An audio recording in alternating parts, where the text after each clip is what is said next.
Welcome to the Easton Book Festival's presentation of Steve Wiggins, who wrote Nightmares with the Bible, who will be interviewed by Eric Ziolkowski, who is the Helen H.P. Manson Professor of the Bible, the head of the Department of Religious Studies at Lafayette College, and the co-leader of the Lafayette Humanities Center Initiative.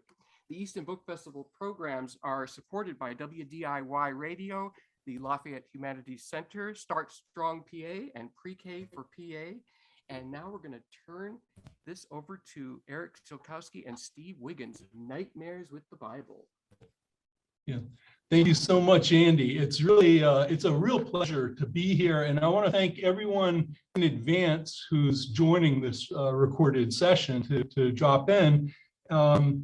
The interview that follows is sponsored, as Andy mentioned, by the Easton Book Festival and also supported by the Humanities Center at Lafayette. I'm very happy as one of the two co-leaders, along with Alessandro Giovanelli of the Humanities Center, that this will be our second year of affiliation with the book festival. I think we all in Lehigh Valley generally owe Andy Lattis and his Easton Book Festival associates a real debt of gratitude for what they do each year, bringing this book festival to the Valley, to Easton in particular. It's a very culturally enriching event, and we look forward to it every year.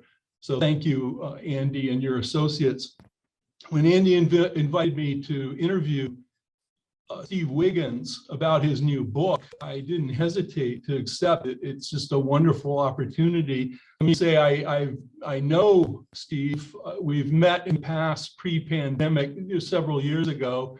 We correspond sometimes. We've talked on the phone as well. And I follow his work and find it fascinating. So it's going to be a lot of fun to talk about it today. As you know, the book we'll be talking about today is Nightmares with the Bible, the good book in cinematic demons. And that's a sequel of sorts to his earlier book, Holy Horrors, Holy Horror, the Bible and Fear in Movies, which appeared several years ago in 2018. But again, the focus today will be with Nightmares with the Bible. Because we're doing this interview for a book festival, it's just worth noting we're actually talking about two books. There's Nightmares with the Bible, the one that Andy held up, and I'll hold up my copy, and this is Steve's book. But it's also, the other one is with what most people assume is the most widely read book in human history, and that's the Bible. That's the subject of Steve's book. So we're dueling between Steve's book and the book that's part of the subject of the book, the Bible. And in this connection, I did want to ask Steve just to start off with a really broad question, and this will allow you to say a little bit more about yourself. Steve's, by the way, an editor at Oxford University Press in New York City, but he's also, unlike many or most editors, he's also a prolific, productive author, and that makes his work especially interesting. He's very interesting to talk to about the making of a book. But I did want to start off with this general question, that is, could you tell us a little bit about your own interest in the Bible? How did it start? You studied, you got your doctorate at the University of Edinburgh in ancient Near East studies, and that clearly involves study of the Bible at the doctorate level. So how did you get so interested in the Bible to begin with? Well, first of all, let me say thank you to both Andy and to you, Eric, for this opportunity, and for everybody who's watching. Thank you for joining us.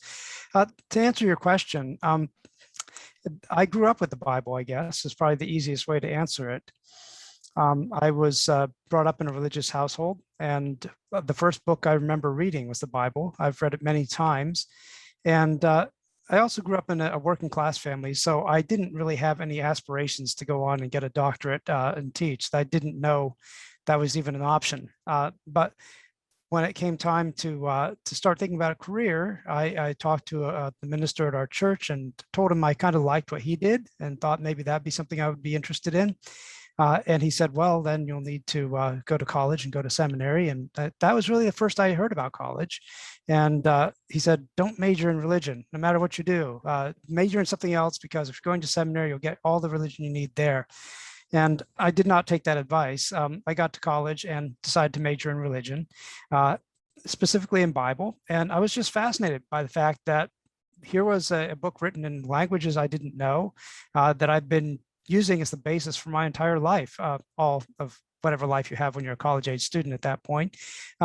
And that kind of fascination stayed with me. I studied Greek in college for 4 years, and then I went to seminary, studied Hebrew, and learned when I was in seminary that there were books older than the Bible, which I did not know. And so when I went to work on a doctorate, I wanted to work on those things older than the Bible, which necessarily entails the Bible itself as part of the program. And so that's really kind of how it got started. It was a personal venture at first, and then it became an academic one over time. Well, that brings us to the second question, and that is, and I want to elaborate a little bit on this and setting it up because it sets up for the whole interview, and that is what makes you so distinctive in your approach to the Bible is your interest in the Bible and horror. I mean, that's a very distinctive linkage. And when I think about that, I think I step back and I think about religious studies in general, and in a way, fear and horror have lurked over, kind of haunted religious studies, even to its ancient roots. I mean, Lucretius in the 1st century BCE talked about the idea that religion originates from fear of the gods, fear of punishment by the gods, and so forth. Into the modern world, we get theorists like, James Fraser. He says that humans are busy trying to propitiate the gods out of fear, and certainly Freud was a big proponent of the idea, in his case, that religion is rooted in fear of the god as this really intimidating, really kind of heavy-hitting father figure. Others, Einstein said that religion, in fact, I can quote, he says, with primitive man, it is above all fear that evokes religious notions, fear of hunger, wild beasts, sickness, death. Bertrand Russell said religion is rooted in fear. Rudolf Otto said the experience of the holy begins with the sense of the mysterium tremendum et fascinans, the awe-inspiring, kind of terrifying mystery, but it's also a mystery that's paradoxically also very alluring. It draws us in. And then you get up to just recently the Catholic theologian at Chicago, David Tracy. He just published, he's a very prolific author and published 2 volumes of his collected works. And one of them is indeed an essay published several years ago called Responses to Horror and Suffering. And he focuses on horror manifesting itself in natural, historical, personal ways. There are different forms of horror. And his interest is in particularly the ancient Greek response in the tragedians, Euripides, Aeschylus, and Sophocles. But of course, they're kind of contemporaneous with the Bible and take a different approach. But I guess my question next would be, you've told us about your own roots with the Bible and your interest. How did you begin to link it with horror? I mean, what are the places in the Bible you refer people to as being kind of the touchstone main points where this idea of horror stemming from the Bible comes? And is it all related to demons, or how else is horror found in the Bible, before we move on and talk about the films that your book focuses on? Yeah, that's a very good question. And first of all, I think there's a lot to say about the possibility that fear and religion at the root are very similar and address needs that are related. I've been trying to piece that together for several years myself, and trying to figure out how exactly do these 2 things tie together. What does fear have to do with the Bible? And I'll come back to that later. If I forget, remind me. But the journey for me began primarily as well, I'm what they call a monster boomer. I didn't know that, but I've read some analyses that have convinced me that's the case. So I was a late baby boomer, the last part of that generation. And I grew up watching horror movies. I mean, like kid stuff, literally. The Universal monsters were on reruns on television, black and white. We had a black and white TV, so it wouldn't have mattered, I guess. But I watched those as a child, and I watched Dark Shadows when it was running as a program, as a soap opera. There was a daily. It's sort of come back into fashion these days. And I didn't see anything wrong with that. As opposed to what I was reading in the Bible or what I was taught to believe. Now, as it happens, you grow up and you sort of grow away from things, and that happened with me as well. I sort of lost track of that, and I didn't really watch horror a lot until probably it was after I had a fairly traumatic experience in my life, and one of the ways I found myself coping was watching horror movies, and I had kind of gone back to something that I had discovered as a child, I guess, and found it somewhat comforting. But I started to watch them with a fair degree of frequency, and found that they made me feel unlike other movies did. And I think movies are a form of mythology. They're a form of telling stories. They're a form of therapy. And so I found that connection to be a viable one for me personally. Now, how I brought the two together originally was because I was teaching a course at Rutgers University. I was an adjunct at Rutgers for many years. And I took, as an adjunct, you don't have a regular set of courses. You teach as you're needed. And so I agreed to take on a January term course. And that was a class that ran for 4 hours on one night a week. And I thought, that's a long time to hear anybody talk, and even me hear myself talk. And so I thought one of the things I can do, well, actually, I think it might have been more than one night a week. I think it might have been 3 nights. It was a lot of talking.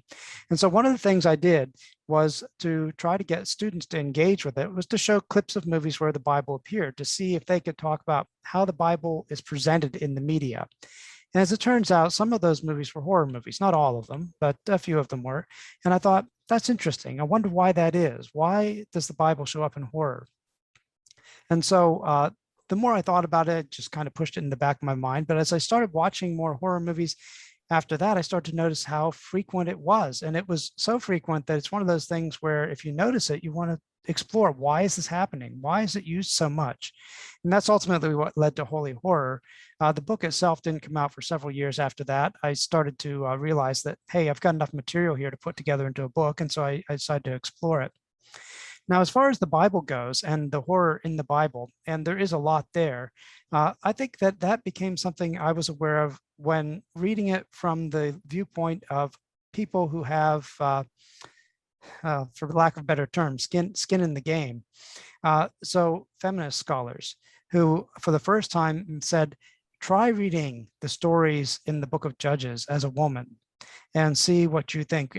There's a horrible story in there about a Levite who's got a concubine, and he's traveling with her, but they're accosted by a group. They're staying in a man's house, and they want to rape the man. And so the man says, what are we going to do? So he throws his concubine, his Erzat's wife, out for them to rape to death, which they do. And it's just horrific stuff. And I, as a man reading it, it never really occurred to me that this would be how it would look to read this as somebody who was a woman. And the same has come true for other people who have had various experiences where their lives have been influenced by the Bible in a negative way because of some of the stories in the Bible. And I think that there is an element of fear that's intentional in the Bible. Clearly, you're supposed to fear the Lord. What exactly that means is open for debate and discussion. But I think that it's a very big part of what the Bible is what it sells is fear and ways of trying to get around that fear. And so if it's naturally there, and we're living in a culture where fear is quite prevalent, why not bring them together and see what we can learn from them? And the demon aspect came a little bit later, but demons are one of the scary parts of the Bible, clearly, and that last in the New Testament. New Testament's a little bit friendlier for women, but the demons are scary. And so that led to a second book, the one we're discussing today. Well, actually, you just touched upon already a theme I want to come back to, and I want to make sure we do get to it later. The gendering in the horror films about demons. That's a big theme in your book, and you use the Edgar Allan Poe quotation that he says there's nothing more poetic than the death of a beautiful young woman, and we see that played over, that idea in so many different ways, as you point out so masterfully in your book. So I would like to come back to that. Beforehand, though, I just one other question about horror and religion, and this is kind of getting back to your own autobiography, your own life, and that is somewhere in another interview with you. I think if I remember correctly, I remember you saying that something to the effect that your childhood interest in horror and horror movies and so forth, you kind of put that on hold during your graduate years at Edinburgh, because you were studying serious approach to these ancient texts and languages and so forth. But this is really a question I asked just out of curiosity. I mean, Edinburgh is a city where I've spent a good amount of time off and on, not sustained like you did, but I've been there a number of times. And one thing that really strikes me about Edinburgh is the way, and this touches on another dimension of your book, that is mass culture, popular culture, the way that the city promotes its own long, or at least the way it presents itself, its own long-standing connection with horror. I mean, there's you can take any number of ghost tours, walking tours to see haunted places, allegedly haunted places. There's even a museum or a kind of interactive activity called the Dungeon, which involves also a walking tour, but I think also a museum. And then there's even that a very famous restaurant near the castle called the Witchery, which recreates the atmospheric kind of witch-like environment as you eat. And I was just curious, during your time there, did that dimension of Edinburgh as a city and as a location at all resonate with you, or were you so busy? Truly, I would understand if this is the case. Were you so busy as a student that you didn't have time to, really even to take notice of that? Yeah, I'd say the resonance was there, but I think it's also a lost opportunity in the light of future developments. I wish I had thought more about it when I was there, because it is an atmospheric place, and you have a very medieval kind of looking town, and you've got the horrors that did take place there, real horrors that took place there over the long historical period in which it's been occupied. And I wish I had explored it more. But yes, you're right. When you're working on a doctorate, you really don't have time for a whole lot of that, kind of indulging in things that are, shall we say, not serious. Although I did read one book which might be considered a horror novel when I was there, and that was Foucault's Pendulum by Umberto Eco, which really kind of resonated quite well with life in the city, and kind of in a strange way, as it turns out. But no, I'm afraid that this really developed a little bit later. Although, Edinburgh is a very Gothic city in some respects. New College, where I studied, is a very Gothic building. And my first teaching job was at a seminary, which was also a Gothic style setting. And there, I think I started to become more aware of it, because you don't have to prove yourself. You've got your degree, you've got your diploma, you've got your publications. So you can start to explore it a little bit. And that, I think, really kind of set the stage. Being in a Gothic institution after having studied at a Gothic institution really kind of brought it out, but not so much while I was in Edinburgh. It's to say, lost opportunity.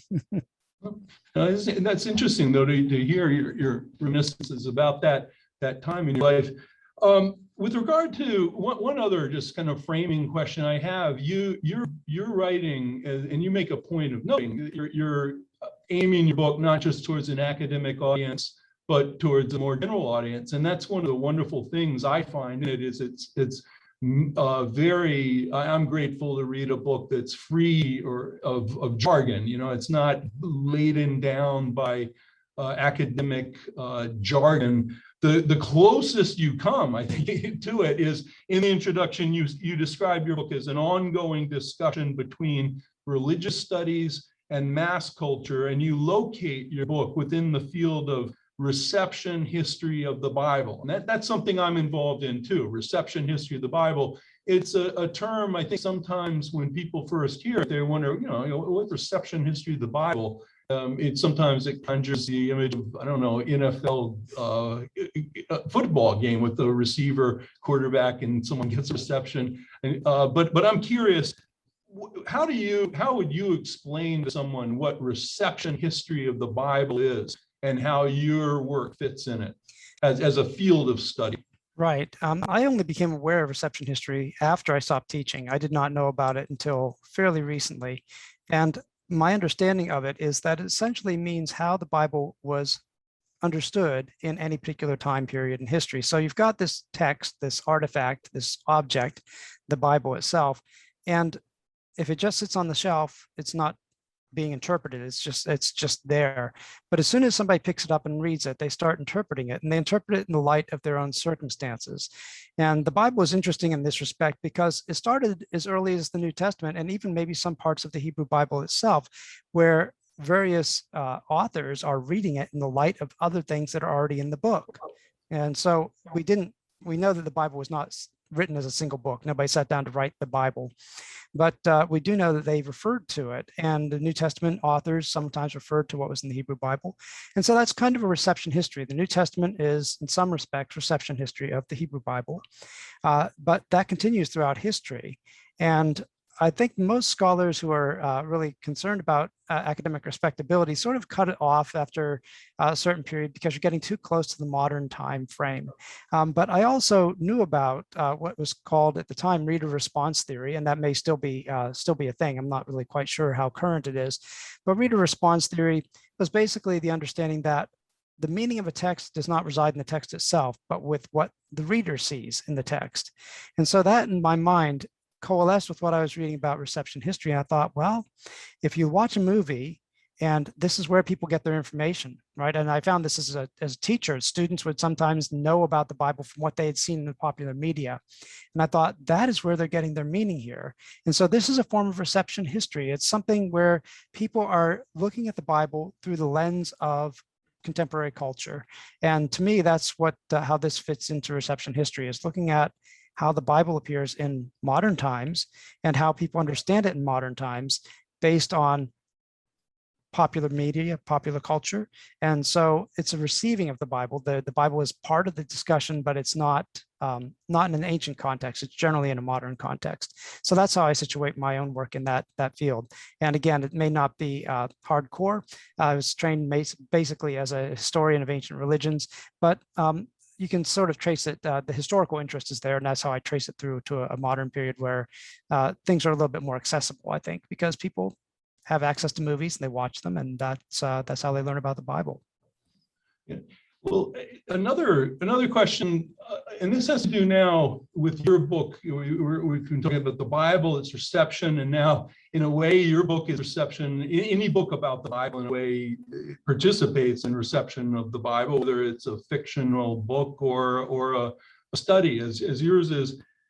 And in the case of your book, the structure of it's really interesting. And this is, I alluded to earlier, that as an editor, you're someone who's hyper aware of the way that books are put together. You know, that's your profession, and your book reflects really careful thinking about the way it's structured. And I notice it's 12 chapters. The first 6 really talk about the history of demons and demonology and the devil, and you get a little bit into hell, not literally but figuratively, and mainly with the focus almost exclusively on the West. But you start as far back as Zarathustra or Zoroaster, who's, as you say, whose life is kind of shrouded in mystery, but we know that it's a long time ago that Zoroaster or Zarathustra lived.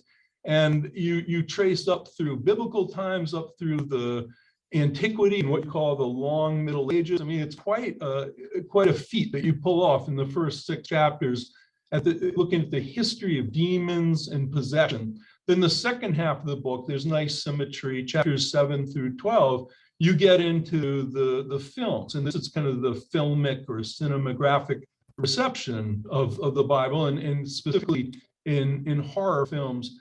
And what comes to us as a nice, neatly structured, nicely packaged book, I'm imagining, maybe I'm wrong, Stephen, you tell us, but I'm imagining that it took a little bit of effort to come up with what now looks like such a nice, neat structure. And as one author to another, I'm just curious, I'd like to hear you reflect on what were the greatest challenges you had in conceptualizing, framing and structuring, and then writing this on such a complex topic, actually, the history of demons, and then how they in the Bible, and then how they fit into this wide array of modern films.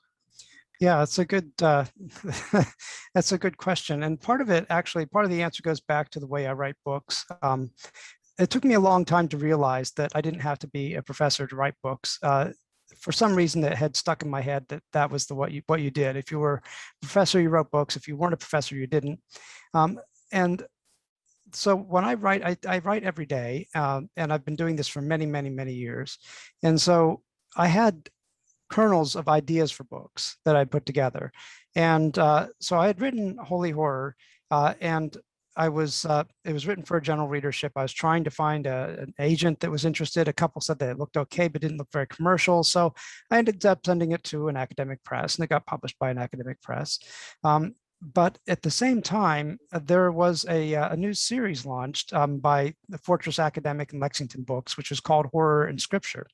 And I know one of the series editors as a colleague, and she said, well, I understand you're working on the Bible and horror. Could you send us your manuscript? I said, oh, I just signed a contract. I can't do that. But I had two different books that I was working on, because I always work on more than one at a time. I probably, my average is about 4 books at a time, until one gets close enough to being finished. I say, okay, I'm going to devote my attention to that, and then that one will get done, and then I'll go back to what I was working on and see what else comes out. The two books that were nearing some kind of completion were a book on demons, because I had been very interested in the fact that there weren't many books at the time I started working on this available for lay people explaining what demons were in the Bible. Everybody talks about demons, but nobody really says who they are or what they are. And so I thought that was the book I was kind of exploring, but it really didn't fit in with what the new series was doing, which tends to use horror in the sense of horror films, not exclusively, but that was my understanding of it. The second book was actually a sequel to Holy Horror. Holy Horror is a book about the Bible as it appears in horror movies, but I specifically decided when I'm writing it that I would not deal with any sequels, because if you look at movies with sequels, one of the things you notice very quickly is the story changes between a movie and the sequel. There are new developments or sometimes complete shifts. Somebody who's died has come back. There's all kinds of, it's a movie, you can do whatever you like, right? So there's all kinds of possibilities there. And I thought, if I spend all my time talking about how, in the second movie in this series, The Conjuring, for example, I talk about in Holy Horror, by the time you get to the second movie, things have shifted around. And so you have to go back and start talking about that, and that will take up too much time. But I thought there might be a book called Holy Sequels. And so I had started working on that. It's kind of very loosely formed in my head, but that was taking a look at the sequels to the movies I discussed in Holy Horror. And so those movies had demons in them. I thought, well, I could see how it plays out through the length of the stories. And when my colleague friend asked me if I had a book for the series, I thought, well, I could bring these two together because they're both focusing on demons, but from very different time periods. And so the biggest challenge I faced really was trying to bring myself up to speed on how demons were looked at in periods that I'm not a specialist. My specialization is ancient Near Eastern studies, and I've taught New Testament, so up through the New Testament period, I felt pretty comfortable. But after that, the long Middle Ages, as I term it in the book, that was the area I really had to do a lot of research in and try to figure out how can I frame demons in that period, particularly because to understand demons in the movies, you have to understand what's going on in the medieval period, because demons in The Exorcist and anything after The Exorcist, they are straight out of the Middle Ages. They're not from the biblical worldview of demons. And so that was a crucial piece, but it took a lot of effort to sort of figure out how that fit there. The reviewer for the book suggested that I leave that chapter out. He said it didn't really fit, but I thought it's really the linchpin. I need to make sure that I get it so that it ties these two sections of the book together. And so it was something that the part that was not written before I started. And it took the most effort to try to make it fit into the overall whole. And I guess, when reviews come out, I'll see if I did it effectively or not, but that was kind of the process behind this. And I thought it kind of made a nice little bookend between a set of bookends between this amorphous thing called demons in the ancient world, which is never really defined anywhere, and the modern period where we all know what a demon is because we've seen them in the movies, but ultimately they both kind of point towards the middle of the book. And so I thought that would be a good way to present it. You've already touched on just now in answering that question, you touched on The Exorcist, and that actually segues to my next question. I mean, in many ways, The Exorcist, or in many ways, your book actually is kind of a love ode to The Exorcist. I mean, you clearly like that film, and it's it provides kind of an organizing principle for your whole study. It's the prototype for the genre that you define for the genre of film. And it also is very interesting that the way that, getting back to the structure of the work, I was very interested that you saved The Exorcist for your penultimate chapter. I mean, you talk about it, you allude to it and mention it all along throughout the earlier chapters, but then you don't devote your whole full chapter to it until chapter 11. I found that very interesting. It was almost building the suspense. And by the way, I hate to, I should have given a spoiler alert to readers of your book that I've spoiled how you do that. But my question is this: you say about The Exorcist, and you call it a cultural landmark. And by the way, I'm not disagreeing with any of this. I just would like some elaboration. You talk about it as a cultural landmark. You also note that it's considered one of the scariest movies ever made, even though you mentioned some people today watch it to laugh, but others still watch it and get horrified. I mean, it's hard to remember. I mean, I do remember this. I think you and I have chatted about this. I mean, I'm old enough to remember that there was a time, I don't know whether they did ban it or they were considering banning it from theaters because people were actually having to run out of theaters. They were so scared and vomiting, like the character in the film. So it's interesting how the aesthetics of horror have changed, or the way that people's tolerance have changed over time. And you also said, and this I find the most interesting of all, what you say about the significance of The Exorcist. You say that, and I quote, "It had a major role in reintroducing exorcism into the modern world." So I wondered if you could tell us a little bit about, describe or elaborate a little bit more on it, The Exorcist, the film, not the novel it was based on, or maybe if you want to comment on both, but the film as a cultural landmark, and what makes it so scary? If it's one of those scariest films that's ever been made, I mean, in your view, what makes it so scary? And then also, if you could elaborate a little more about the kind of the cultural contribution it made. It's really a case, I think, of art affecting life, where you said it kind of reintroduced exorcism as something that people thought a lot about. Yeah, if I miss any parts of your question, do remind me. But to address the cultural landmark, there was a lot going on in horror movies. Very broadly speaking, the history begins roughly about 1931 with the Universal Frankenstein and Dracula first, and then Frankenstein being released the same year. And you got a series of monster movies that continued up until the early 50s or thereabouts, and then it kind of petered out. And there really wasn't much in the way of horror produced in the US after that. The scene tended to shift at that point to Hammer Studios in the UK, where they were doing remakes of these Frankenstein, Dracula movies. And Hammer sort of dominated horror for a while, and then that started to peter out too.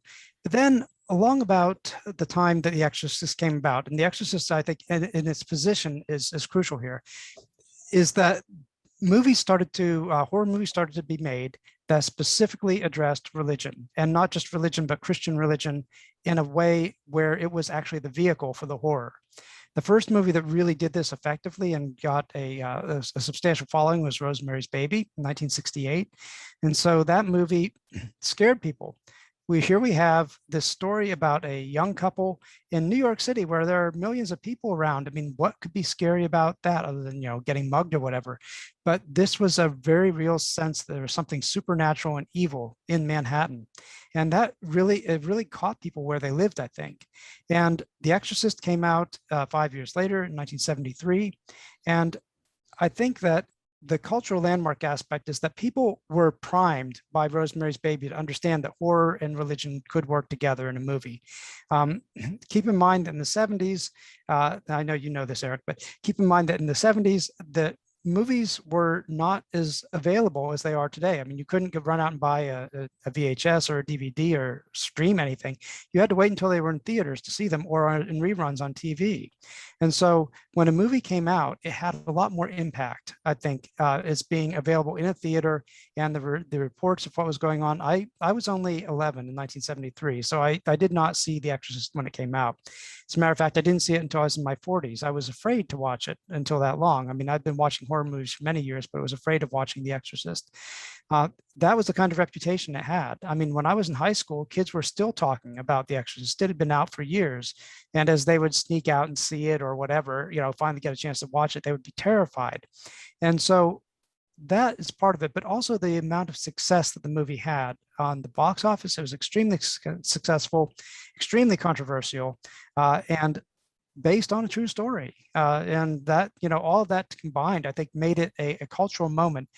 Not only that, but there's a lot going on in the 70s. So we've had the 60s when the Vietnam War started, and the whole the hippie movement, and lots of experiments with drugs were starting. A lot of countercultural actually material was in the air, and so things were changing. And this was just right smack in the middle of that. You get The Exorcist, and I think that you start to see it even more because a few years later you get The Omen, which came out in 1976.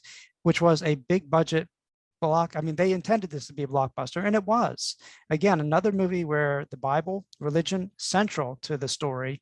And so you've kind of got these three movies. The Rosemary's Baby with the devil was kind of the bad guy. The Exorcist with demons is the bad guy, and The Omen with the Antichrist is the bad guy. So you've got this kind of triumvirate of evil taking place in that time period. And so The Exorcist had this tremendous cultural impact. And I think it was the time that people realized we need to take horror seriously as a genre, because I think before that there was always the possibility of just dismissing it. It's like, it's maybe diverting, maybe it's okay, maybe it's fun, but it's got this lowbrow opinion. People had this lowbrow opinion of it. It's not classical kind of movie making. But The Exorcist, I mean, William Friedkin directed The French Connection. He was a bona fide, A-list director. And here was his movie about demons. And people took it, I think, very seriously.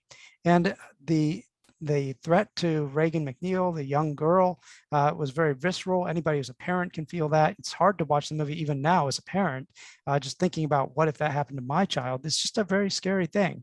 And the idea that scientists, the medical profession, they can't figure out what's going on. They say, well, maybe it's this, maybe it's that. They can't figure it out. And how you would react as a parent pushed up against all the rational ideas that are being fed to you every day as to the way the world works, and finding none of it really fits. And where do you go? You go back to the church, and they have an answer. They're reluctant, but they have an answer. And so there's a lot going on there that fits this cultural moment, a lot of fear in society. Another thing that was going on at the time period was people were very concerned about the end of the world. That's why I think The Omen had such a strong kind of impact. So people were afraid of this. And the best-selling book of that decade was actually The Late Great Planet Earth by Hal Lindsey, the best nonfiction selling book in that entire decade. And that was all about planning for the end of the world, and in a way that inspired the Left Behind series and everything else. So there's a lot of fear around. And at the cultural moment, The Exorcist just hit it. And in publishing, we talk quite a bit about this, that a book that has its moment, you can't predict it, but when it does, it changes everything. And I think that's what happened with The Exorcist. It really came at the right time to change things. And demons have been around for thousands of years, and there'd even been movies with demons in them before The Exorcist. But exorcism as a practice had basically been forgotten, and nobody talked about it. It didn't occur. It was very rare. And now all of a sudden people were saying, oh, this is a thing. I need to, well, it's a modern term, but this is a thing, but that's the way they did it. And they wanted exorcisms, and exorcism requests for exorcisms have been on the rise ever since. People have been saying this is real. And movies have that way of kind of verisimilitude, if you want to call it that, a way of making people think they're real. And that, I think, is what happened. People realized this is a real possibility. And if the Catholic Church, which stood behind The Exorcist at some points and not always in love with it, but there's a very sympathetic portrayal of Catholicism, I think that also added to the gravitas of saying, here, the church is not saying, no, you shouldn't see this movie. So that makes a big difference too. No, that's fascinating. You're right. The 70s and late 60s, 70s, were a time of where in the culture you could feel this idea of possession, as you say. I mean, you think about Manson, Charles Manson and his followers, the idea that they were he possessed them, took them over. Patty Hearst, the kidnapping, and the idea that she was kind of behaving in ways that didn't seem to match what people knew of her personality. And then it was a strange time. You're right. And it's interesting how the Exorcist kind of crystallizes that idea of demonic possession that was seemed to have been in the air.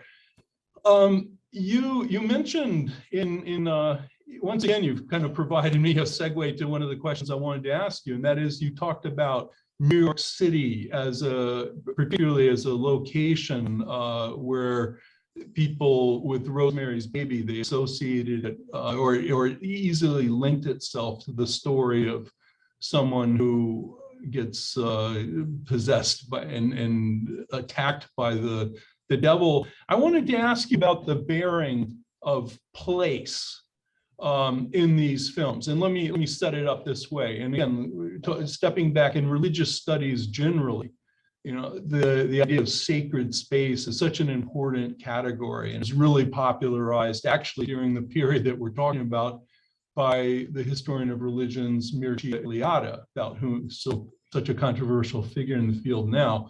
But he helped to popularize that notion of sacred space.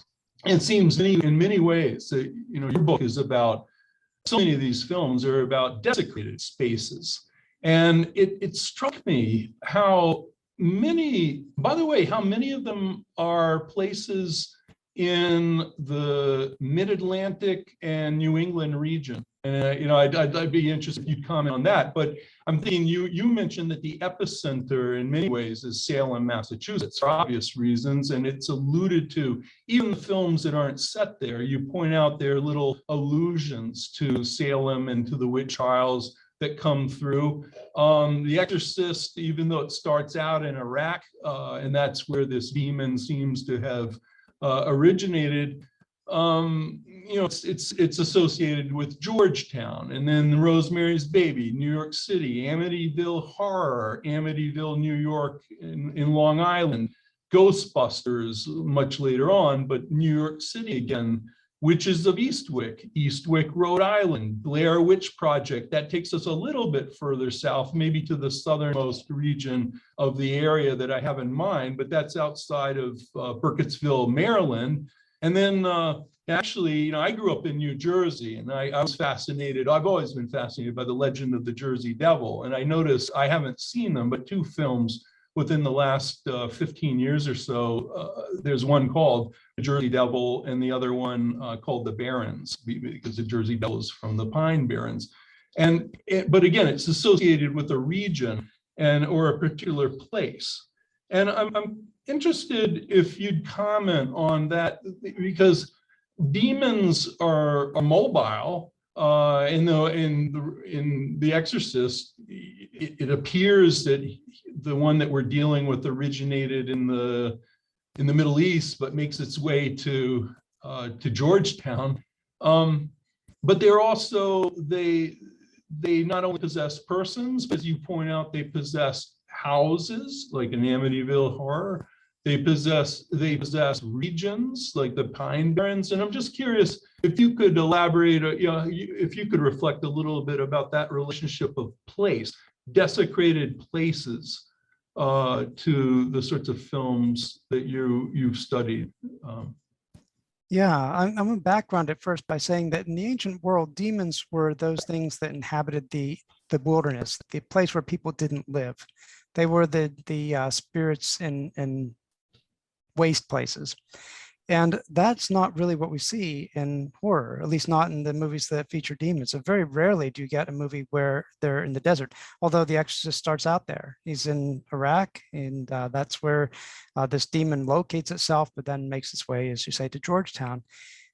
I think the thing that happens is you get a couple of different ways this gets played out.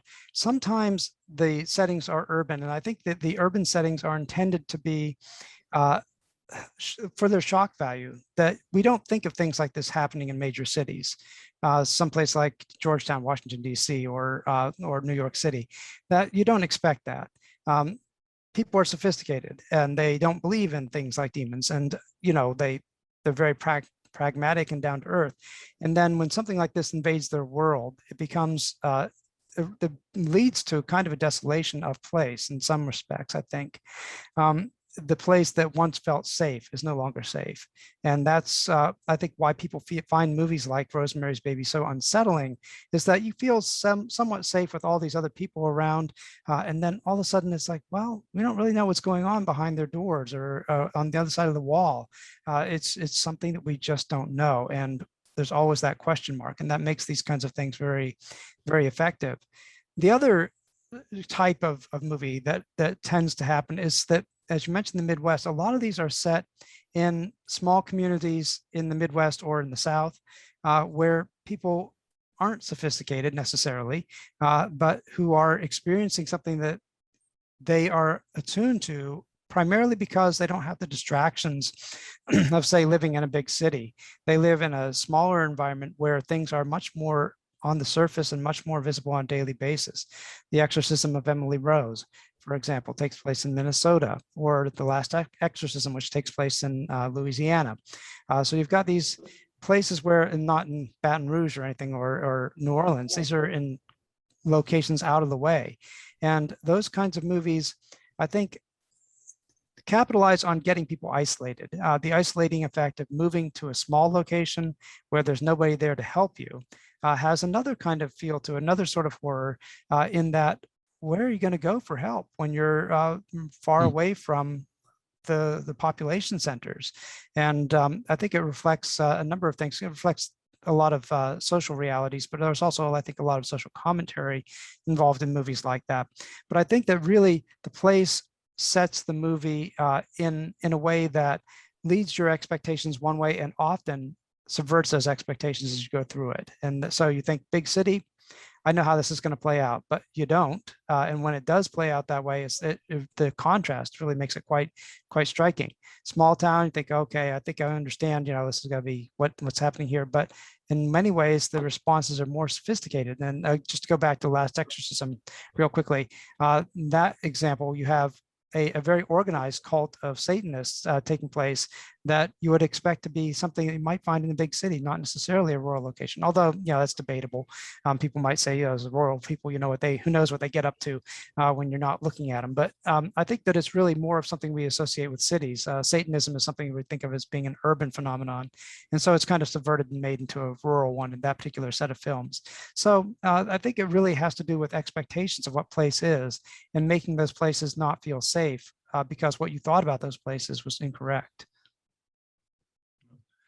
Well, what about the theme, another theme that runs throughout, and actually this ties back in an unusual way to Edinburgh, and that is the theme of naturalism versus supernaturalism as explanations for what's going on in these events. And the way it ties back to Edinburgh is that Edinburgh is where William James gave his lectures that became his book, another book that we're talking about, The Varieties of Religious Experience. As you well know, he gave his famous Gifford lectures there, and then wrote them up as The Varieties of Religious Experience, which is arguably the most famous and influential book written in English on religious studies. And in that book, he, in many ways, it's a defense of taking religion seriously against 19th century positivist scientists who wanted to dismiss religion as being rooted in what James called medical materialism.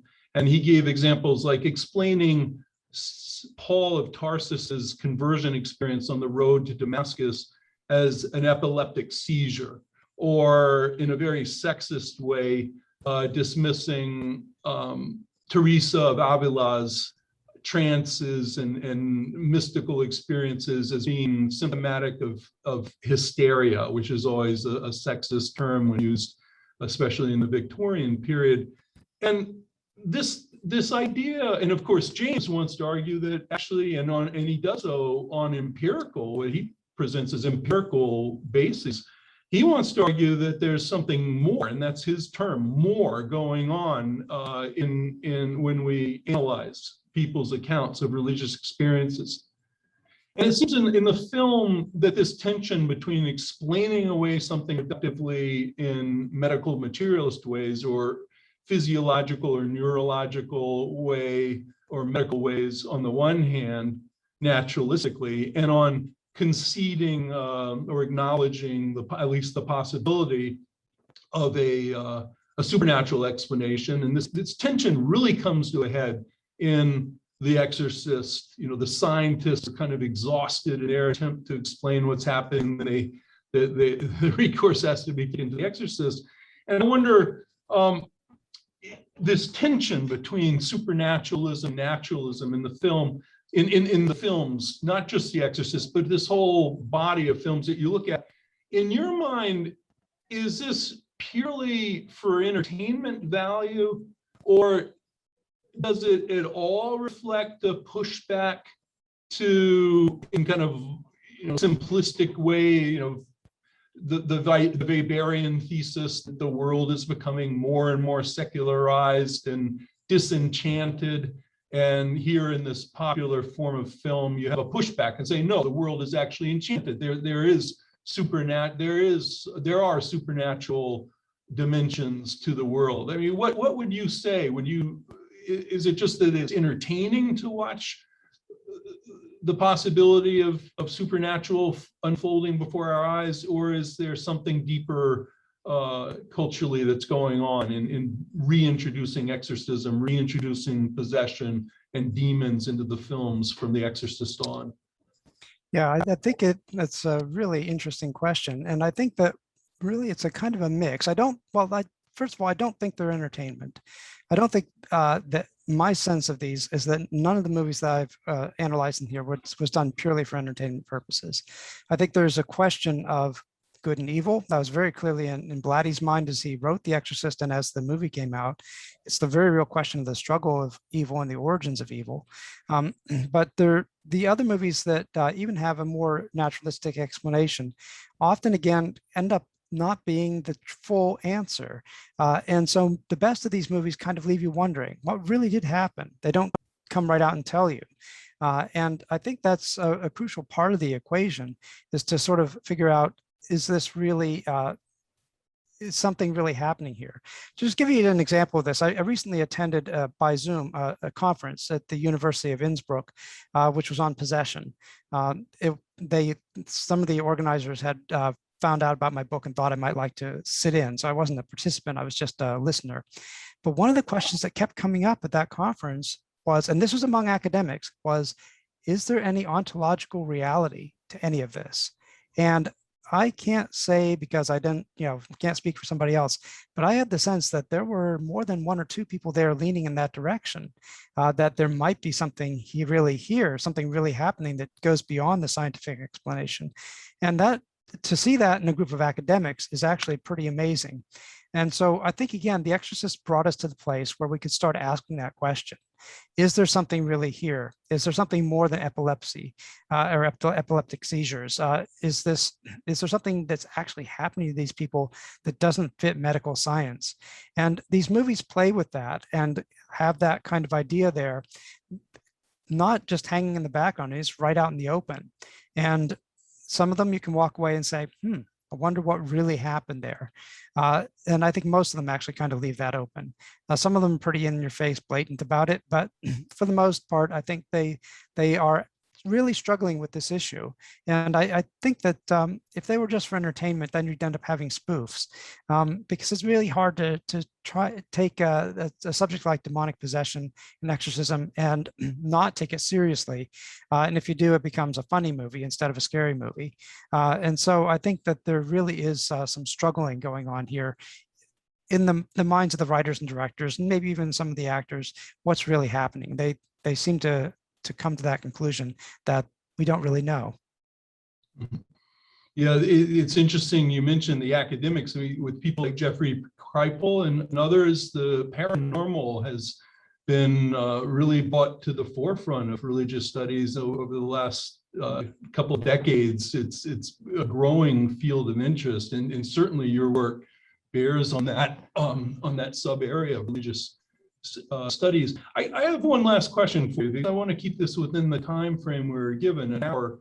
But I did mention earlier, I wanted to come back to the gender question, and maybe we can end with it, because you actually start with the quote early on of Edgar Allan Poe about nothing more poetic than the death of a beautiful woman, or the death of a beautiful young woman. And also you a few minutes ago talked about some of the films that are set in out of the way places, rustic places where there's no place to get help. And I think about the country, the whole country has been kind of captivated by the Gabby Petito story of a very pretty young woman who, and it looks like she was murdered by a demon, by strangulation, out in a forlorn area and left there. A horrific story in reality in just recent weeks. I guess my last question is, with that theme of these demons so often go after a young girl or a young woman, and they're the ones who get targeted, and you tie that so compellingly to Poe's insight. In our time, where, especially in academia, gender distinctions and gender roles and are considered more fluid or become subjects of debate. There's so much debate about gender and sexuality today.